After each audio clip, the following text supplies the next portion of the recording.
অতিরিক্ত রাগ বা খং করিলে মানব শরীরের কি ক্ষতি হয়? কলিজা দুর্বল হয়, অতিরিক্ত ভয় করিলে মানব শরীরের কি ক্ষতি হয়? কিডনি দুর্বল হয়, অতিরিক্ত মানসিক চাপ হলে মানুহৰ কি ক্ষতি হ'ব পাৰে? হাৰ্ট আৰ ব্ৰেন দুৰ্বল হয়, হাৰ্ট আৰু ব্ৰেইন দুৰ্বল হয়।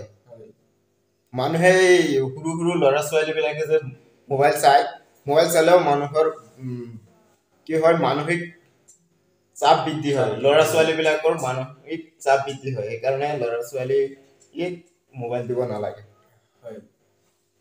দুশ্চিন্তা কৰিলে মানৱ শৰীৰৰ কি ক্ষতি হয়? পাকস্থলী দুৰ্বল হয়, কি হয়? দুৰ্বল হয়। হয়।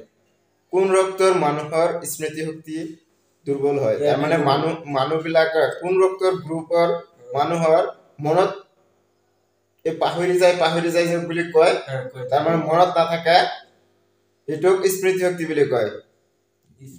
বংলাভাষী মানুহে স্মৃতি শক্তি বুলি কয়, অসমীয়াতকৈ স্মৃতি শক্তি বা ফৰগটেন, মনত পাহৰি যোৱাটো হৈছে ফৰগটেন। কোন ৰক্তৰ গ্ৰুপৰ মানুহবিলাকে অতি সহজে কথাবিলাক তাৰমানে পাহৰি যায়। কি গ্ৰুপ আছিল এইটো? AB group. কোন ৰক্তৰ গ্ৰুপৰ মানুহ বেছি খঙাল হয়? ৰাগী মানুহবিলাক কোনবিলাক?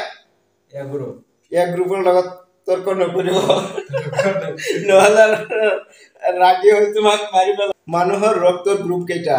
4টা। কোন গ্ৰুপৰ ৰক্ত সকলো মানুহে ল'ব পাৰে? ও গ্ৰুপৰ।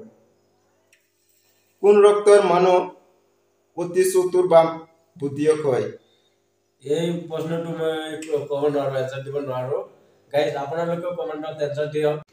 হাই গাইজ, আপোনালোকৰ কাৰণে এই প্ৰশ্নটোৰ উত্তৰ এৰি দিয়া হ'ল। আপোনালোকে উত্তৰ দিয়ক। যদি আপোনালোকে দিব নোৱাৰে কমেন্টত জনাই দিয়ক। পৰৱৰ্তী ভিডিঅ'ত আপোনালোকৰ এই প্ৰশ্নৰ উত্তৰটো দিয়া হ'ব। থ্যাংকস ফৰ ৱাচিং। জয় অসম।